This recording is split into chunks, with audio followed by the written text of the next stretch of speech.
Bismillahirrahmanirrahim. Assalamualaikum warahmatullahi wabarakatuh. Asyhadu an la ilaha illallah, asyhadu anna Muhammad Rasulullah. Allahumma sholli ala sayyidina Muhammad wa ala ali sayyidina Muhammad kama sholaita ala sayyidina Ibrahim wa ala ali sayyidina Ibrahim bil alamina innaka Hamidum Majid. Alhamdulillah kita ketemu lagi ya. Kita akan membahas Palestina ya. Sebetulnya aku tidak begitu tidak begitu tertarik membahas Palestina ini ya. Karena ada topik lain yang mau aku bahas. tisu. Tapi karena setidaknya ada dua kawan kita yang mengrequest Palestina ya. Mengrequest Palestina. Ada yang lewat komentar, ada yang langsung japri ke WA gitu. Jadinya oke lah, nggak apa-apa kita bahas gitu. Mungkin ada yang bertanya kenapa aku tidak begitu tertarik membahas Palestina ya. Karena Palestina itu ya dari dulu begitu itu. Bismillahirrahmanirrahim. Aku minum dulu.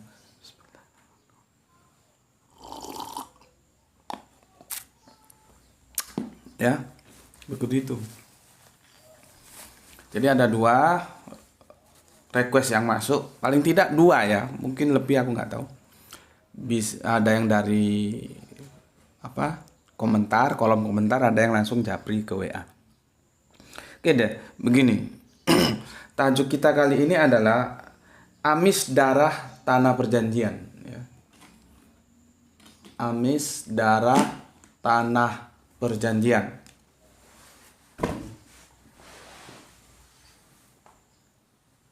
Amis ya, darah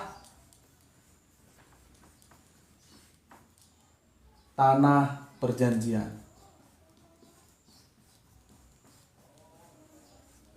Tanah perjanjian ya. Dalam kurung ini Palestina ya. Nanti judul kecil tapi ini yang akan aku fokuskan. Quran surat Al-Maidah surat 5 nomor 21. Ya, amis darah tanah perjanjian dalam kurung Palestina surat Al-Maidah surat 5:21.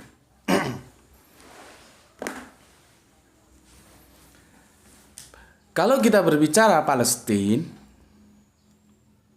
seperti apa yang terjadi saat ini, yang kita harus tahu dulu pertama kali, karena ini berbicara teritorial, itu batas-batasnya mana? Gitu loh. Terus yang dimaksud Palestina itu yang mana? Biasanya pakar mengatakan itu sebuah tanah perjanjian yang dijanjikan siapa? Dijanjikan Allah. Dijanjikan kepada siapa? Kan kita harus runut ke sana. Tanah itu dijanjikan kepada siapa? Ya. Pakar mengatakan tanah itu dijanjikan kepada Abraham. Kalau tanah itu dijanjikan kepada Abraham, maka kerangka diskusi kita itu dimulai dari Abraham. Ya. Lah kalau kerangka diskusi itu dimulai dari Abraham, itu memang menjadi lebih enak, lebih gampang kita menyelesaikan masalah daripada kerangka diskusi kita itu dimulai dari Yakob. Kalau kita mulai dari Yakob ya, yang notabene nanti dia berganti nama menjadi Israel, terus sekarang seperti kita kenal terjadinya pertarungan antara Israel dan Palestina ya. Yang Palestina itu Arab gitu. Itu akan lebih sulit ya. Cuman kalian tahu bahwa Bapak Abraham itu melahirkan Ismail dan Ishak. Ya. Yang kita semua pakar sejarah tentunya menginformasikan kepada kita, lewat Ishak nantilah terjadinya kelahiran sebuah kebangsaan, ya. Dari Ishak ke Yakub, Yakub berganti nama menjadi Israel yang disebut Israel. Dan dari Ismail lah nanti lahir kebangsaan, ya, yang jadinya disebut Arab. Jadi dua suku bangsa besar, yaitu Arab dan Israel. Meskipun nanti kita berbicara Arab sendiri itu nggak mudah loh, ya. Seperti kami kemarin diskusi sama almarhum guruku, Kanjeng Nabi Muhammad itu orang Arab atau bukan? Nggak mudah, karena kita berbicara tentang Arab sendiri itu nanti dimulai dari mana? Ya. Karena ada yang ariba, ada yang musta'riba. Itu. Tapi oke lah kita lalui itu. Artinya, ya, kalau kita berbicara tentang Palestina itu dimulai dari Bapak Abraham, itu seperti semangat yang pernah digagas oleh almarhum Anwar Sadat dalam pertemuannya dengan Menahem Begin, ya. Menahem Begin itu Perdana Menteri Israel, ya. Tepatnya 19 November tahunnya 77, ya. Mereka akan kembali ke nostalgia Abraham. Mereka mengatakan Benei Ab Ehab. Benei itu benih, Ab itu dari yang satu, Ehad, Ahad, Benei Ab Ehad. Cuman di sini kita kan bertanya juga, Anwar Sadat mewakili Arab? Karena Mesir itu lebih cenderung ke Afrika, Jipti, kan? Dan seperti kita tahu, makanya kenapa kulitnya Anwar Sadat itu tidak putih, karena memang dia lahir dari seorang ibu hitam, ya, meskipun bapaknya putih, ya. Maka Anwar Sadat itu tidak putih, dia ya hitam atau ya karena campuran hitam putih, sawo matang lah gitu. Tapi apakah Anwar Sadat itu cukup diterima oleh orang Arab sehingga dia mewakili Arab, sedangkan dia sendiri Mesir yang itu Jipti, untuk berunding dengan Menahem Begin? Terlepas diterima atau tidaknya, tetapi itu sebetulnya kalau menurutku usaha yang baik dan harus kita dorong untuk tetap berjalan. Karena pertikaian Palestina ini tidak bisa tidak, ya, itu harus kembali ke semangat Abraham. Semangat ketika mereka bagaimana Ismail dan Ishak memakamkan bapak mereka di Gua Makspela di Hebron sana. Artinya mereka bersaudara. Terus kenapa sekarang bertikai? Gitu loh.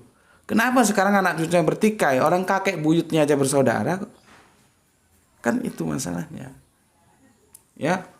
Nah, terus sekarang kalau kita baca kitab perjanjian, kan disebut tanah yang dijanjikan, biasanya begitu. Tanah yang dijanjikan oleh siapa? Oleh Allah. Kepada siapa? Biasanya orang menyebut kepada Abraham. Tanah apa itu? Yaitu tanah Kanaan. Kanaan itulah yang sekarang disebut dengan Palestina. Lah kalau kita kembali ke sana, batas-batas wilayah teritorialnya mana? Itu kan jadi masalah juga. Ya, batas-batas teritorialnya mana? Cuman kalau kita lihat begini, ya. Kalau kita lihat di Kejadian 11, ya, di yang ke-31 itu begini. Lalu Terah membawa Abraham anaknya serta cucunya Lot, yaitu anak Haran dan Sarai menantunya, istri Abraham, anak itu, ya, istri Abraham, anaknya gitu. ia berangkat bersama-sama dengan mereka dari Ur Kasdim, Babylon sana ya, Ur Kasdim sebenarnya. Kalau sekarang Irak mungkin ini ya. Untuk pergi ke tanah Kanaan. Lalu sampailah mereka di Haran dan menetap di sana. Umur Terah pada saat itu 250 tahun. Lalu ia mati di Haran. Nah, ini penulisan kisahnya agak agak aneh kalau aku bilang. Karena di surat yang ke-12 ya, dari Kejadian itu dikatakan begini. Berfirmanlah Tuhan kepada Abraham, pergilah dari negerimu dan dari sanak saudaramu dan dari rumah bapakmu ke negeri yang akan kutunjukkan kepadamu. Ya. Nanti kalau kita tarik dia ke kanan, ke Kanaan itu. Kalau kita tarik nanti ya, itu ada di 12:5. Abraham membawa Sarai istrinya dan Lot anak saudaranya dan segala harta benda yang didapat mereka dan orang-orang yang diperoleh mereka di Haran. Mereka berangkat ke tanah Kanaan. Lalu sampailah di situ ya. Sekarang bukankah di surat yang nomor ke-12 itu, Kejadian ke-12, Abraham sudah berangkat dari Ur Kasdim. Kenapa di yang 12 disuruh berangkat lagi? Ini ya. Di sini ini ya, Kejadian 11 ini sudah disuruh berangkat dan sudah berangkat mereka. Kenapa di sini kok apa ini pengulangan gitu? Ya. Apa pengulangan? Kalau ini tidak pengulangan, ini bermasalah. Kan di sini disuruh lagi. Berfirmanlah Tuhan kepada Abraham, pergilah dari negerimu, dari sanak saudaramu dan dari rumah bapakmu ini ke negeri yang kutunjuk kepadamu. Lah di sini dia sudah pergi kok. Di sini diperintahkan pergi lagi. Berarti ini pengulangan. Kalau ini tidak pengulangan, bermasalah. Tapi apapun yang jelas ya, akhirnya Bapak Abraham itu sampai di tanah Kanaan yang itu menurut pakar sejarah tanah yang dijanjikan. Pertanyaannya, pada saat itu Kanaan kosong nggak? Gitu loh. Tanah Kanaan itu kosong nggak? Akankah Gusti Allah yang Kang Maha Agung itu memberikan tanah Kanaan dan di Kanaan itu sudah ada kehidupan manusianya dan itu disuruh pergi? Abraham disuruh ngusir semua orang itu. Masa begitu Allah? Kan tidak. Kecuali kalau tanah Kanaan itu tanah kosong ya. Sehingga Abraham dipasrai itu untuk menepati bersama anak cucunya kemudian. Nah, yang perlu kita diskusikan, kalau kita baca Alkitab, Kanaan itu tidak kosong. Makanya kalau kita berbicara asli itu agak repot. Oh ini orang Indonesia asli, apa parameter asli? Oh ini orang Arab asli, apa parameternya? Oh ini orang Kanaan asli.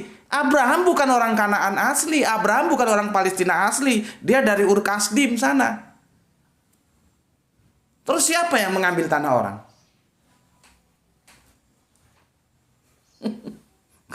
Jadi nggak sesederhana itu membahas Palestina. Ya. Kalau di sana sudah ada orangnya, maka orang yang di sana itu lebih berhak terhadap tanah Palestina itu yang dulu disebut Kanaan. Apakah Abraham akan disebut agresor? Masa Allah menyuruh orang merampas hak orang? Atau gini aja lah, kita cari jalan damai. Memang di Palestina itu sudah ada manusianya, tetapi Palestina itu luas, sebagian ada yang kosong. Abraham disuruh menempati sebagian yang kosong itu. Paling-paling solusinya begitu nanti. Ya. Kan tidak mungkin Allah yang Maha Kasih itu menyuruh Abraham, pergi kamu dari Ur Kasdim ke tanah Kanaan. Tanah itu kamu rebut, kamu ambil. Orang yang ada di sana kamu usir. Masa begitu Allah? Tidak. Ya. Jadi ini kita masih berbicara dalam tataran-tataran probability, kemungkinan-kemungkinan seperti apa sih sebetulnya sejarah ini terjadi. Karena kita berbicara sejarah ribuan tahun, bukan sehari dua hari. Maka kalau Palestina sekarang bergejolak, itu bukan lagu baru. Ribuan tahun yang lalu sebelum Masehi sudah bergejolak. Ya, gitu loh. Karena apa? Kita mau jujur atau tidak jujur, fakta sejarah tidak bisa diingkari. Bapak Abraham itu bukan orang Kanaan, bukan orang Palestina. Itu loh, ya. Oke. Setelah itu ya, aku katakan tadi kembali ke Anwar Sadat. Setelah Anwar Sadat melakukan perundingan itu, apakah itu memuaskan semua pihak? Faktanya kan tidak. Faktanya Anwar Sadat tewas dibantai oleh tentaranya sendiri dalam parade militer. Dibantai, bukan tentara Israel yang membantai dia. Tentaranya sendiri membantai dia hingga tewas, diberondong. Coba. Artinya apa? Ada kekuatan-kekuatan di dalam Mesir itu sendiri, ya, yang tidak setuju dengan keputusan Anwar Sadat untuk membentuk sebuah kesepakatan damai dengan Menahem Begin. Gitu loh. Anwar Sadat itu kalau kalian tahu ya, kalian nggak tahu, kalian produk lahir tahun berapa ya. Dulu tahun 70-an ya, kalau kita lihat itu dulu belum ada TV, itu berita Dunia Dalam Berita tiap jam 9 ya.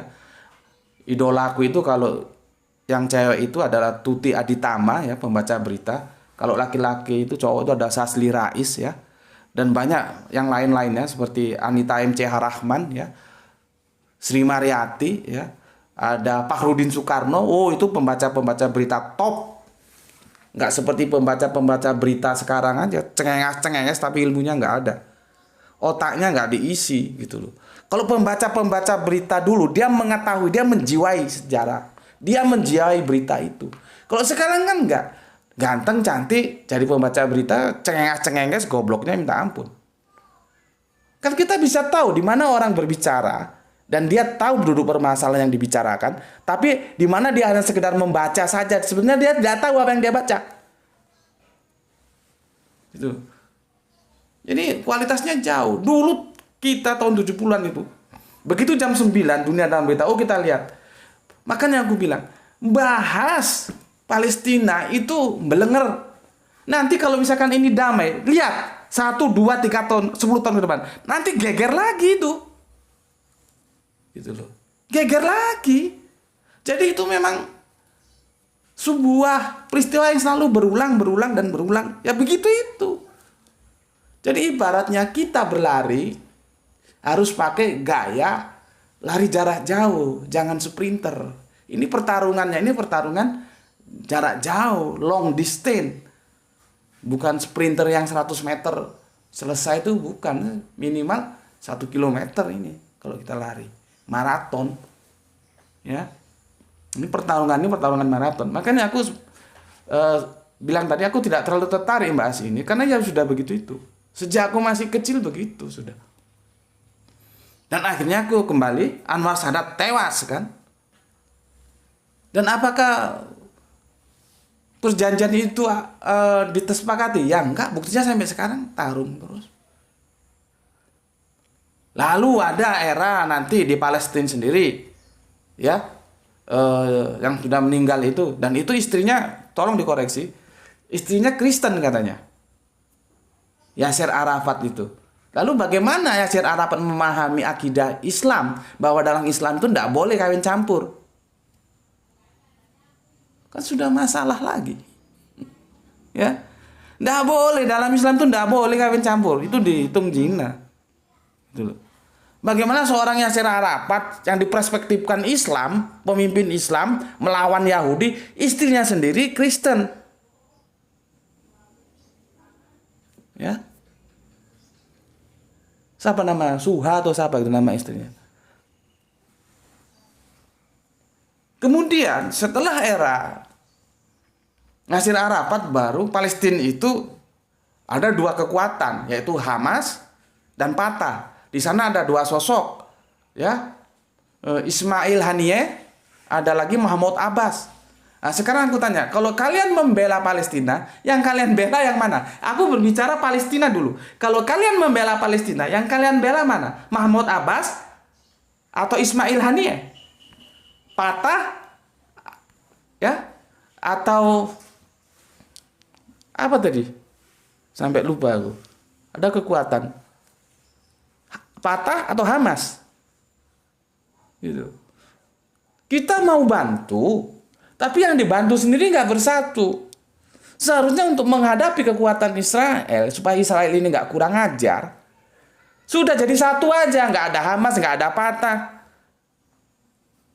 Kan harusnya begitu. Lah kalau kita bantu sebuah negara, di negara itu sendiri bertikai dua kekuatan. Ya. Jadi repot. Sekarang aku tanya, tanah Kanaan itu batasannya mana? Supaya kita tahu. Karena berbicara teritorial, berbicara perbatasan. Dan memang tanah itu penting. Kamu ya, kalau baca karya sastranya, sastrawan dari Uni Soviet mengatakan, saking pentingnya tanah itu mengatakan begini. Orang yang tidak punya tanah itu tidak punya Tuhan. Gitu loh. Ini bahasa sastra loh ya. Jangan kamu terima dengan bahasa biasa. Bisa keliru kamu. Orang yang tidak punya tanah itu tidak punya Tuhan, dia bilang. Dan itu berlaku. Berlaku secara pribadi aku seperti ini. Aku ini tidak punya tanah. Makanya tidak punya rumah. Itu merasa terjajah. Negara juga begitu. Negara itu kalau tidak punya tanah, makanya disebut tanah air. Dia tidak mungkin. Makanya saking pentingnya tanah itu, ya, sastrawan Uni Soviet mengatakan, siapa yang tidak punya tanah berarti dia tidak punya Tuhan. Dan kalau dalam filosofi Jawa dikatakan sak dumuk batuk, ini sak dumuk batuk, sak nyare bumi, ya, tak belani tekaning pati. Coba. Saking pentingnya tanah, ya, sak dumuk batuk, sak nyari itu sak jengkale bumi, tak belani tekaning pati. Makanya di dalam hukum Torah itu dilarang menggeser batas tanah. Di dalam Islam juga dilarang menggeser batas tanah. Saking pentingnya tanah, karena itu bisa menjadi masalah, dan sekarang jadi masalah kan. Makanya kalau kita bilang bahwa Palestina itu adalah Kanaan, pertanyaanku, Kanaan dulu batasnya mana-mana? Supaya kita tahu sekarang teritorialnya mana. Supaya nggak saling klaim. Kan sulit. Dulu itu zaman purba, belum ada negara modern seperti sekarang. Gitu. Ya. Oke. Akhirnya pertarungan Palestina, ya, dan Israel itu terus berlanjut meskipun bolak-balik perundingan perjanjian itu tetap saja begitu, ya. Dan sekarang itu tadi kita ngobrolkan batas tanahnya mana. Itu harus jelas ya, batas tanahnya mana. Kita akan ambil dari mana? Dari sejarah Bapak Abraham atau dari Yakob? Sekarang kalau kita ambil dari Yakob, Yakob itu punya 2 anak loh. Bukan hanya Ishak itu punya 2 anak loh. Bukan hanya Yakob. Justru sebetulnya Esau itu anak sulung dan dia berhak akan kesulungannya yang ditipu oleh Yakob dalam peristiwa semangkuk kacang merah. Sekarang pertanyaannya, keturunan Esau ini di mana? Kan tidak mungkin dong dia terus mati tidak punya keturunan. Orang Yakob aja punya kok. Esau ini saudaranya Yakob. Ini kemana ini? Kok sejarah tidak mencatat? Alkitab juga tidak mencatat. Kan mestilah dia juga membentuk sebuah komunitas suku bangsa juga. Yang dia tidak bisa disebut Israel. Karena apa? Israel itu adalah dari jalur keturunan Yakob. Dan Israel itu nama lain dari Yakob. Dan Israel itu sebetulnya anaknya 12 yang berupa keturunan, tapi yang berupa anak itu 13 sama Dina. Cuman Dina tidak terhitung karena dia perempuan. Dan aku sudah bahas itu di video kemarin. Ya. Nah sekarang anaknya, keturunannya Esau ini di mana? Ini nggak, aku cari nggak mencatat ini. Sejarah juga nggak mencatat. Berarti kan tidak adil. Sehingga kalau kita tarik ya garisnya itu, kalau dari Abraham nanti diwariskan tanah Kanaan itu, yang sekarang Palestina, lewat jalur Ismail dan Ishak. Jalur Ishak nanti ya, itu ada dua lah. Ada Yakob, ada Esau. Jadi 3. Yang dari Terah kita tidak hitung. Padahal dari Terah juga punya anak, Nabi Ibrahim. Kita hitung yang dari Bunda Hajar dan Sarah saja. Ini sudah ruwet. Gak mungkin dong Esau itu tidak punya keturunan, tidak membentuk sebuah bangsa. Cuman kan dia dikalahkan sejarah. Yang aku herannya, level kitab suci tidak menceritakan itu. Ya. Oke, bismillahirrahmanirrahim.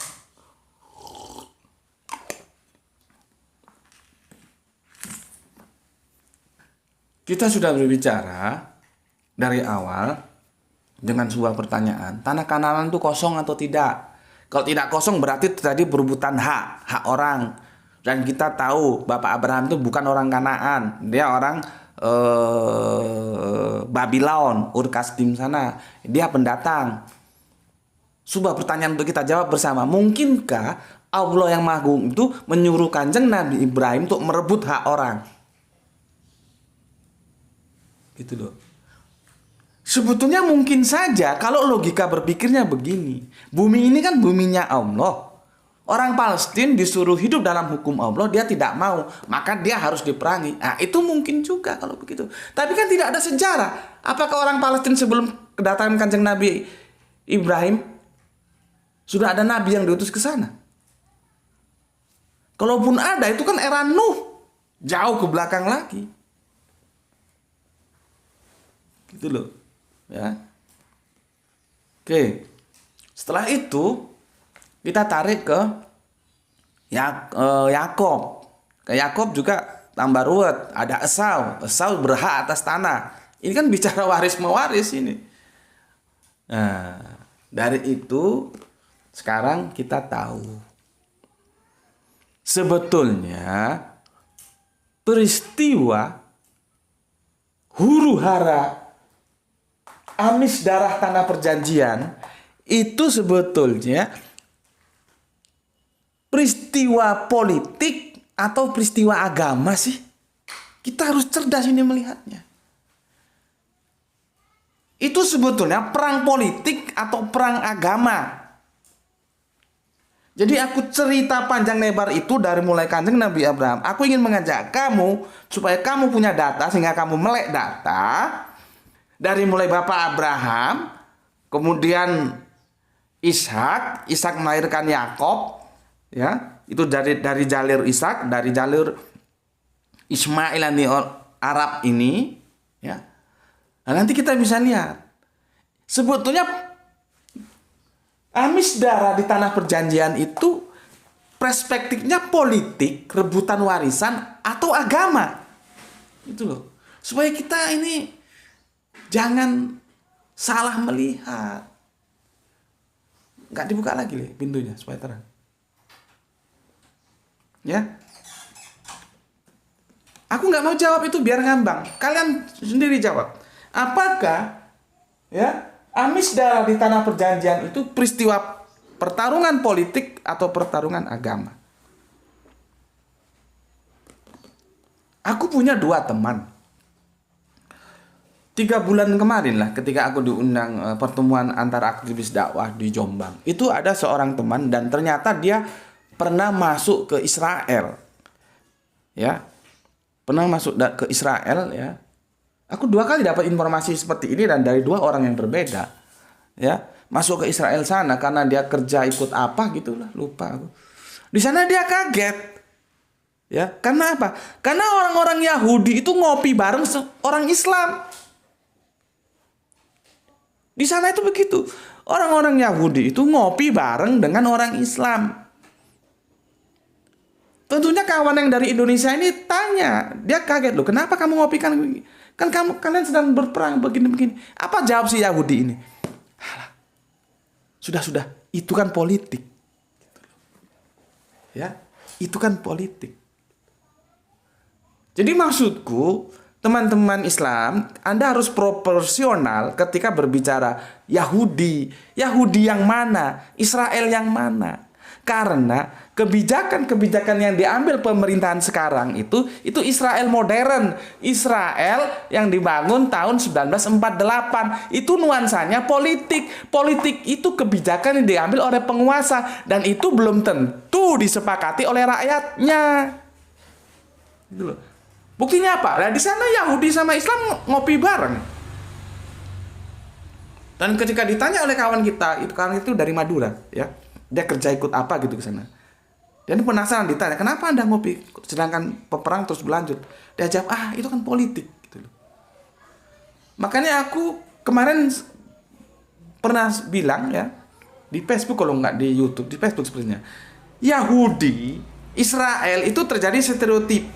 Kita sebut Yahudi ya Israel, kita sebut ya Israel ya Yahudi ya. Jadi stereotip ya.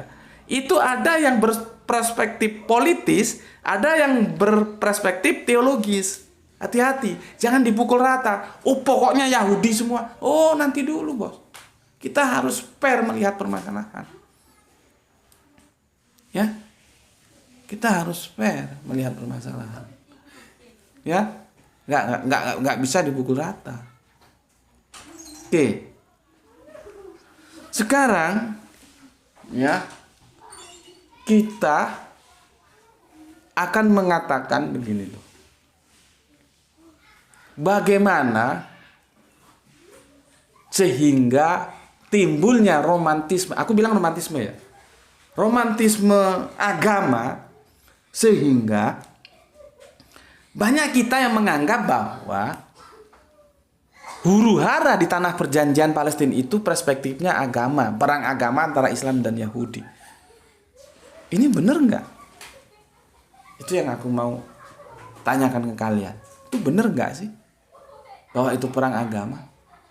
Buktinya tadi Yahudi sama si Islam ngopi bareng, gitu loh. Harus hati-hati. Tetapi di sini memang tidak gampang memisahkan antara agama dan politik, itu tidak gampang. Ini sulit. Karena apa? Karena kita sering terjebak romantisme agama. Ya. Kita sering terjebak romantisme agama. Pertama, peristiwa Isra Mi'raj. Ya. Peristiwa Isra Mi'raj. Di sana ada Masjidil Haram, ada Masjidil Aqsa. Ya. Makanya untuk teman-temanku Islam yang sudah berkali-kali request aku harus membahas tentang Isra Mi'raj. Yang Isra sudah sedikit, tapi yang Mi'raj belum. Aku lagi mempertimbangkan untuk membahas itu karena jelas aku akan berbeda dengan mainstream. Ya. Dan ini sering ditanyakan oleh teman-teman Kristen, bahwa Al-Quran itu tidak valid. Bagaimana mungkin valid berbicara tentang Masjidil Aqsa? Orang Masjidil Aqsa-nya aja belum ada kok. Dan teman-teman Kristen selalu bertanya karena apa? Teman-teman Islam tidak memberikan jawaban yang bisa diterima secara logis. Gitu loh. Ya. Jadi ini kutipan sejarahnya. Khalifah Umar pada saat pertama kedatangannya di Yerusalem melakukan salat di tanah kosong di seberang gereja dengan izin ketulusan umat Nasrani. Lalu di tempat Umar sholat dibangunlah Masjid Omar. Kan sahabat Umar disuruh sholat di gereja, tidak mau. Dia sholat di luarnya, begitulah. Lalu di luarnya itu dibangun Masjid Omar. Kan ini membuktikan kalau Masjidil Aqsa itu secara bangunan itu sudah ada. Kenapa sahabat Umar kok nggak sholat di Masjidil Aqsa? Itu kan menjadi sebuah pertanyaan. Artinya apa? Perlu kecerdasan untuk memahami sebetulnya yang dimaksud Masjidil Aqsa itu apa sih? Itu loh. Ya. Berikutnya, ini bukti bahwa Masjidil Aqsa belum ada saat pertama kali Umar datang ke Yerusalem. Kalau sudah ada masjid, pasti Umar salat di Al-Aqsa, bukan di lapangan. Setelah mendirikan Masjid Omar, lalu beberapa tahun kemudian Masjidil Aqsa dibangun di atas puing-puing reruntuhan Bait Suci. Al-Aqsa selesai dibangun tahun 705 Masehi. Ya. Jadi Masjid Al-Aqsa didirikan kira-kira 72 tahun setelah Kanjeng Nabi sedo wafat. Padahal Kanjeng Nabi melakukan Isra Mi'raj. Berbicara Isra Mi'raj, berbicara Masjidil Aqsa. Nah, Masjidil Aqsa yang mana? Masjidil Aqsa yang mana ini? Kan gitu masalahnya. Dan orang Kristen menjadikan ini serangan bombardir, ya. Dibombardir kita. Kenapa? Karena dia juga bodoh. Dia mengatakan, bagaimana itu? Kanjeng Nabi mau mi'raj ke Masjidil Aqsa, orang Masjidil Aqsa aja belum jadi. Jadi kalau dalam bahasa sejarah itu terjadi anakronisme. Anakronisme itu barangnya, bukan ramalan Nur ya.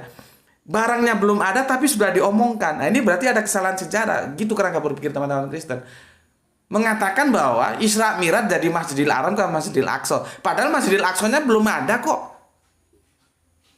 Gitu loh. Dan teman-teman Islam, aku lihat-lihat teman-teman Islam jawaban itu jawaban-jawaban yang dipaksakan kok. Meskipun katanya sudah ada yang jawab, iya jawabannya dipaksakan. Karena apa? Salah memahami Masjidil Aqsa itu apa. Gitu.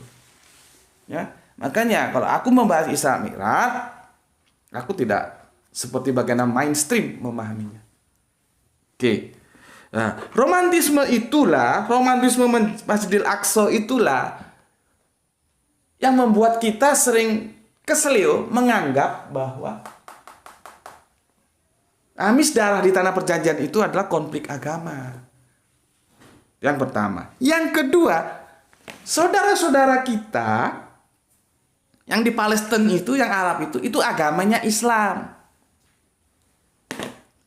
Kedua, hal ini menjadikan romantisme kita dalam keberagamaan, dan itu cenderung kita meleset menganggap bahwa pertikaian yang ada di Palestina itu adalah pertarungan antara Yahudi dan Islam. Ya, kan jadinya seperti itu. Padahal apakah benar begitu? Karena apa? Kita tahu justru tokoh-tokoh kekristenan itu berpihak kepada Islam loh ya. Bentar, aku lihat di sini ya. Tokoh-tokoh Kristen itu kan cuman Kristen-Kristen di Indonesia saja, dan itu pun Kristen-Kristen yang bodoh, yang berpihak kepada Israel, ya. Ya, yang nggak ngerti masalah lah. Hanya romantisme juga, beragama romantisme ya begitu. Jadi dia berpihak kepada Israel karena dia tidak welcome terhadap Islam. Bukan karena fakta sejarah seperti yang aku ungkapkan. Ya. Lihat ini. Nampak nggak di situ? Nggak nampak. Gini. Nggak usah dipaksakan. Kalau nggak nampak sudah. Nggak nampak? Udah, aku bacakan saja. Pendeta ajak umat Kristen lawan Israel. Jangan biarkan kaum muslim diusir. Nih. Ini ada di Suara Batam ID, ya. Bisa kamu lihat di sana. Tanggalnya Kamis 13 Mei 2021. Pukul 14.13 WIB. Wartawannya M Nur Hadi. Bisa kamu cek. Berikutnya berita hits, ya. Nih. Sudah, biar gini aja. Ya. Ini viral, pastor Palestina ajak umat Kristiani bantu lindungi Masjidil Aqsa. Ini pastor ini. Ya. Ini di berita hits ya, tanggalnya Rabu 12 Mei 2021. Kalau tadi Kamis 13 Mei. Selisih 1 hari ini. Ini teman-teman saudara-saudara Kristen mendukung Islam, baik yang pastor maupun yang pendeta. Jadi bagaimana mau disebut perang agama? Yang lucunya kan Kristen-Kristen di sini, tapi tidak semua. Yang bodoh-bodoh yang nggak ngerti sejarah itu. Karena romantisme ketidaksukaannya terhadap Islam, maka ketika terjadi pertarungan antara Palestina dan Israel yang itu notabene diperspektifkan Yahudi dan Islam, dia berpihak ke Yahudi. Karena tidak tahu. Coba orang-orang Kristen yang ada di Palestina sana, mereka hidup di sana, mereka tahu duduk permasalahannya. Gitu loh. Ya. Oke. Jadi itu yang perlu aku sampaikan untuk bahan kalian memahami, ya. Sebetulnya ini itu, ya, pertarungan antara agama atau pertarungan politik. Itu kamu harus tahu dulu, ya. Kamu cari informasi lagi di samping kajian-kajianku yang telah aku sampaikan ini, ya. Karena kalau tidak begitu nanti kacau. Kacau melihatnya, ya. Kita terjebak romantisme agama. Oke. Aku ingatkan. Tetapi, ya, ingat. Nih, lampunya nggak ditambahin. Buka dikit. Tetapi kalau ternyata memang benar seperti yang aku tawarkan pemikirannya, bahwa amis darah di tanah perjanjian itu adalah pertarungan politik, bukan pertarungan agama. Lalu apakah kita akan tinggal diam? Tentunya kan tidak. Gitu loh. Tentunya kan tidak. Kita tidak boleh tinggal diam. Kita harus dukung Palestina. Karena apa? Karena Israel yang Zionis itu biadab. Yang Zionis loh, ya. Aku bilang tadi Israel terbagi dua, Yahudi terbagi dua. Ada Yahudi politis, ada teologis. Yang aku bilang yang politis. Itu cikal bakal teroris itu sebetulnya di sana. Sejak tahun 70-an sebelum ada istilah teroris sampai sekarang, mereka sudah teroris. Cuma kan kita dikalahkan opini saja. Karena media massa tidak kita kuasai. Sehingga kalau ada teroris mesti Islam. Teroris masih Islam. Lah Yahudi, Israel yang Zionis itu nggak lu lihat apa? Ini bentuk ketidakadilan. Jadi kalian jangan percaya demokrasi yang diusung oleh Barat itu, jangan percaya. Demokrasi yang diusung oleh Barat itu jangan percaya. Karena apa? Kalau benar ada demokrasi, hak veto itu tidak boleh ada. Tapi kan PBB itu di antara 5 negara punya hak veto. Lah demokrasinya di mana? Orang yang punya hak veto itu bisa menggagalkan sebuah kesepakatan, di veto sama dia. Kalau kita memang benar-benar demokrasi, semua tidak punya hak veto, itu baru demokrasi sungguh-sungguh. Jadi Barat itu menggunakan demokrasi kalau menguntungkan dia, tapi kalau merugikan dia nggak pakai demokrasi. Dan ini yang kalian harus tahu.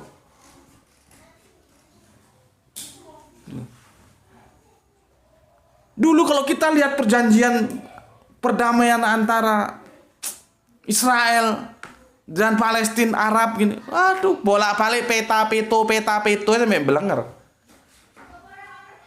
Ya. Itu sudah lama, sejak tahun 70-an, nggak tahu kalian udah lahir belum. Peta-peto bolak-balik. Lah kalau kita memang demokrasi, nggak ada namanya hak veto itu. Nggak ada keistimewaan orang. Semua sama di atas meja yang sama. Lah ini demokrasi tapi PBB ngasih hak veto. Yang enak yang punya hak veto lah. Siapa? Amerika, Inggris, Prancis, Uni Soviet. Gak tahu, Cina, Indonesia.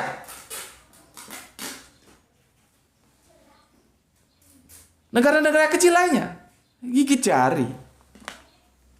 Ini jangan mau dibohongin dengan demokrasi. Oke.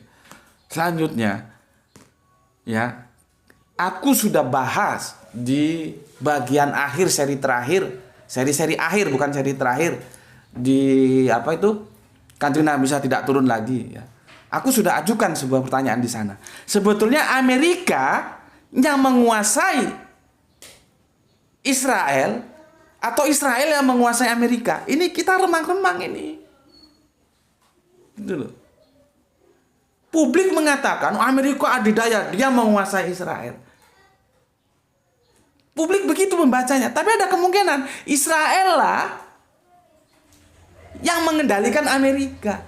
Kamu lihat, apapun kebijakan dari Israel, dia membunuh orang, memperlakukan orang secara biadab. Amerika kan tenang-tenang saja, Pak. Coba kalau negara lain, keluar-keluar sudah dia. Itu yang gue bilang demokrasi Barat itu demokrasi tidak jujur. Ya. Makanya sekali lagi aku sampaikan ke kalian, kalaupun ternyata pertarungan amis darah di tanah perjanjian itu adalah dalam perspektif politik, apakah kita tinggal diam? Tentunya tidak. Tentunya tidak. Pertama, fakta sejarah, kita berutang budi terhadap Palestina karena mereka dulu mengakui sebuah negara yang bernama Indonesia ketika Indonesia diproklamasikan. Kita punya hutang budi sejarah loh. Jangan sampai kita lupa kacang terhadap kulitnya. Nah sekarang dia dalam keadaan susah, masa kita ongkang-ongkang saja? Seharusnya kirim bantuan ke sana. Gitu loh. Itu yang pertama. Yang kedua, terlepas apapun agama kita, ya, terlepas itu bukan perang agama, kita tetap mengatakan apa yang dilakukan Israel terhadap saudara-saudara di Palestina itu biadab. Nggak pantas dilakukan kalau manusia punya otak, kecuali binatang. Jadi apa? Kita tetap aja nggak setuju. Itu terlepas agamanya apapun. Apalagi sekarang kita sama-sama saudara beragama Islam. Ya harus kita bela dong. Begitu loh. Jadi yang aku maksud, meskipun perspektif yang aku tawarkan itu politik, bukan berarti kita harus diam saja. Kita harus bersuara, kita harus dukung. Karena ada dua fakta. Pertama, kita berhutang budi terhadap Palestina atas kemerdekaan kita. Masa kita akan menjadi orang yang lupa kacang pada kulitnya? Kita bantu dong. Dulu waktu kita susah dibantu dia kok. Kenapa dia ketika susah kita tidak bantu? Yang kedua, ya, saudara-saudara kita itu beragama Islam. Masa kita sesama saudara Islam akan rela saudara-saudara kita melakukan seperti itu? Yang ketiga, pakai hati nuranimu. Terlepas apapun agamanya, kita tutup mata agama, tetap aja itu tidak pantas dilakukan. Pakai hati nurani, pakai yang ada di dalam sini loh. Tidak pantas seperti itu. Ya. Jadi apapun alasannya nggak pantas. Solusinya gimana? Ya seperti aku bilang tadi, solusi paling mudah itu kembali ke sejarah masa lalu. Tarik garis sampai ke Bapak Abraham.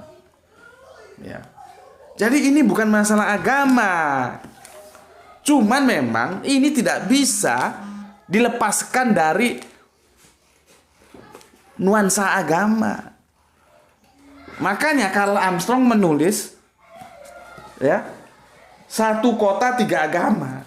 Nih, satu kota tiga agama. Ya. Karena apa? Karena abrogasinya nggak jalan kalau satu kota tiga agama.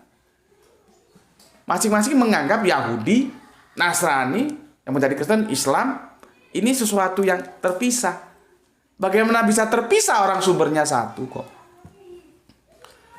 Jadi sebetulnya kalau memang itu, kalau memang pertarungan itu karena agama, ya sudahlah. Dari dulu perang juga nggak selesai-selesai, dibagi tiga. Atau kita bangun 3 lantai. Lantai pertama Islam, lantai kedua Nasrani, lantai ketiga Yahudi. Silakan beribadah di situ. Nggak usah rame. Kalau memang masalahnya agama. Tapi kan kalau menurutku tidak, ini bukan agama, ini politik. Cuman meskipun ini politik, kita harus berpihak kepada Palestina. Gitu. Ya, berpihak kepada Palestina. Itu sekelumit penjelasanku ya. Sekarang aku mau masuk ke Quran surat Al-Maidah 5:21. Udah berapa lama, Le? Wah, sudah 50 ya. Sekarang beredar seperti ini nih. Ya, nampak dari situ. Ini.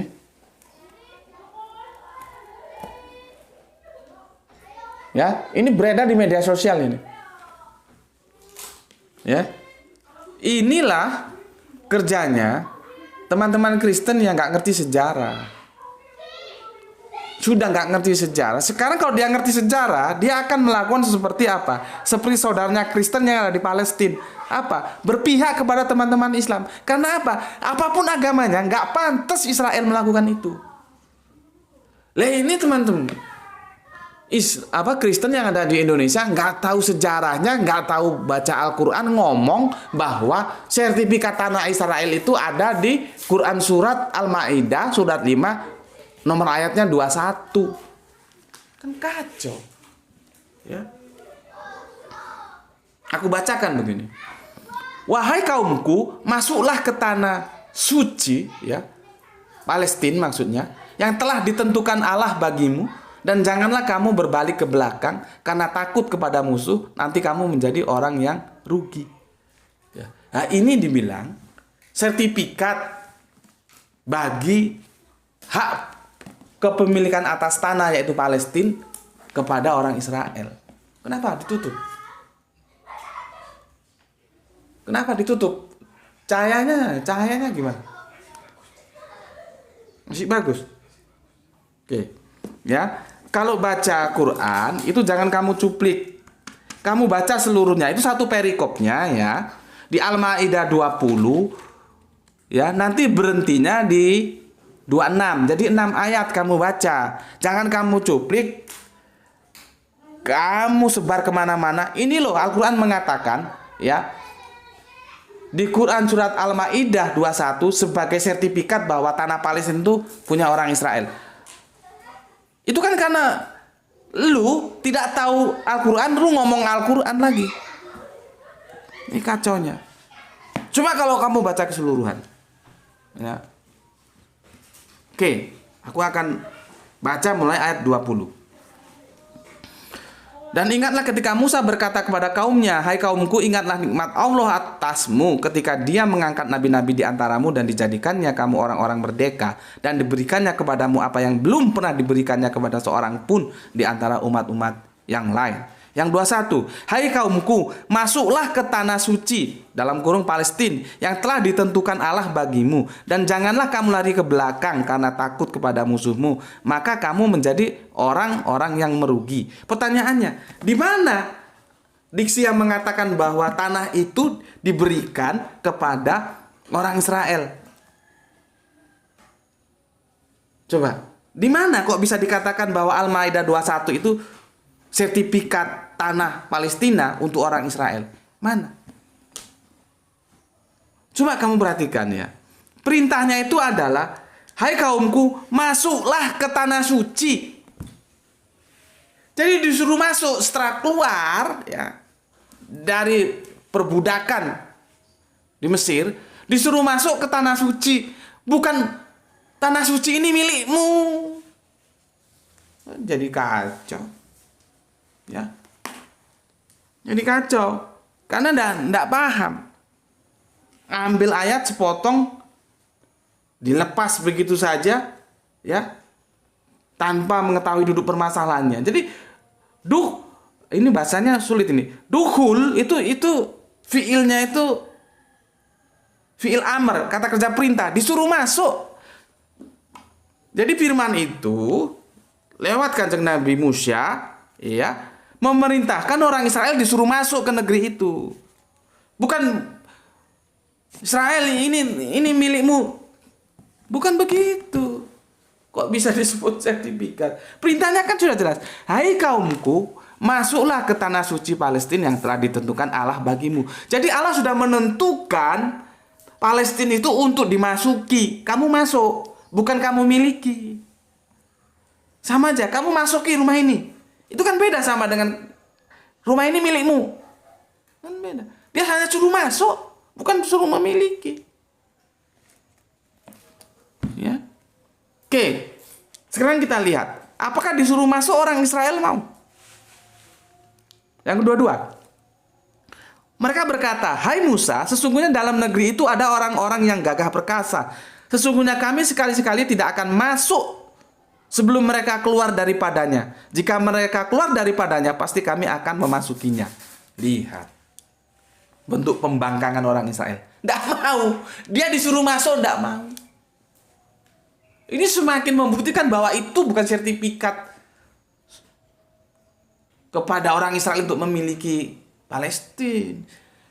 Di 21-nya disuruh masuk, bukan disuruh memiliki. Tetapi di 22 dinyatakan tidak mau disuruh masuk, kecuali orang-orang yang gagah perkasa itu keluar, baru orang-orang Israel mau masuk. Kan pembangkangan ini. Kita lihat ya, nomor 23-nya. Berkatalah dua orang di antara orang yang takut kepada Allah, artinya dia takut kepada Allah, tidak takut kepada siapapun. Ya. Yang ini nanti dijelaskan itu adalah Kaleb dan Yosua. Seperti kita tahu nanti Yosua itu penerus setelah mangkatnya Kanjeng Nabi Musa, itu murid kesayangannya. Ya. Jadi di sejarah dikatakan yang dimaksud dua orang itu Kaleb ya dan Yosua. Ya. Apa kata dia? Berkatalah dua orang di antara orang yang takut kepada Allah, yang Allah telah memberi nikmat atas keduanya, serbulah mereka dengan melalui pintu gerbang itu. Maka bila kamu memasukinya, niscaya kamu akan menang, dan hanya kepada Allah lah hendaknya kamu bertawakal jika kamu benar-benar orang yang beriman. Ya. Kan seharusnya orang Israel itu begini, aku disuruh masuk. Yang nyuruh siapa? Allah. Ya sudah, apa takutnya? Sudah Allah yang nyuruh, mesti Allah yang garansi. Tapi karena enggak, dasar Israel mokong, enggak mau dia disuruh masuk. Bismillahirrahmanirrahim. Enggak mau dia disuruh masuk. Ya. Berikutnya, justru ini pembangkangan yang terang-terangan. Di surat 24. Mereka berkata, "Hai Musa, kamu sekali-kali tidak akan memasukinya selama-lamanya selagi mereka di dalamnya. Karena itu, pergilah kamu bersama Tuhanmu dan berperanglah kamu berdua. Sesungguhnya kami hanya duduk menanti di sini saja." Coba, apa nggak kurang ajar ini orang Israel? Disuruh Kanjeng Nabi Musa suruh masuk, nggak mau. Justru menyuruh Musa, "Kamu pergi sana perang sama Tuhanmu, kami duduk-duduk di sini aja. Nanti kalau sudah menang, sudah keluar semua itu orang-orang baru kami masuk." Kurang ajar nggak itu? Ya. Aku tuntaskan 25. Berkata Musa, "Ya Tuhanku, aku tidak menguasai kecuali diriku sendiri dan saudaraku. Sebab itu, pisahkanlah antara kami dan orang-orang yang fasik itu." Lihat, sampai dikatakan fasik oleh Musa. Israel yang tidak taat kepada dia. Di 26, Allah berfirman, "Jika demikian maka sesungguhnya negeri itu diharamkan atas mereka selama 40 tahun." Ya. Mereka dihukum berputar-putar kebingungan di bumi padang itu ya.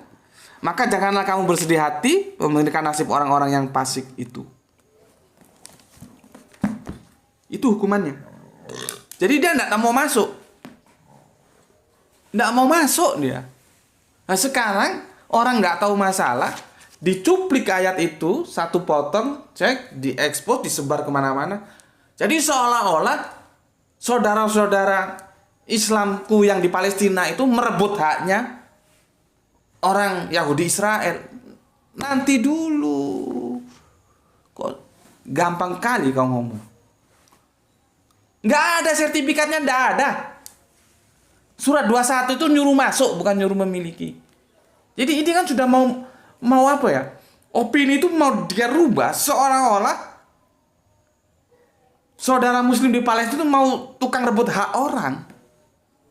Ini sertifikatnya sudah ada nih di Quran kalian. Kalian nggak patuh terhadap Quran kalian. Ini kan opini jahat ini. Ya? Opini jahat. Ini sudah aku jelaskan ya. Quran surat Al-Maidah 5:21 itu adalah perintah dari Allah untuk memasuki Palestina, bukan memiliki Palestina. Teksnya begitu. Ya. Itu dari aku, ya. Semoga penjelasan ini bisa menambah referensi kalian. Tapi silahkan cari referensi lain karena bicara Palestina itu, aduh, sejak zaman dahulu kala hingga kini dan banyak orang memandang dari sudut versinya masing-masing, ya. Tetapi aku ulangi, apapun adanya, kita harus mendukung saudara-saudara kita yang ada di Palestina dari kejahatan Zionis, teroris Israel itu. Karena apa? Biadab, gitu, ya. Itu dari aku. Sampai ketemu lagi di kajian-kajian berikutnya. Akhirnya aku ucapkan Assalamualaikum warahmatullahi wabarakatuh.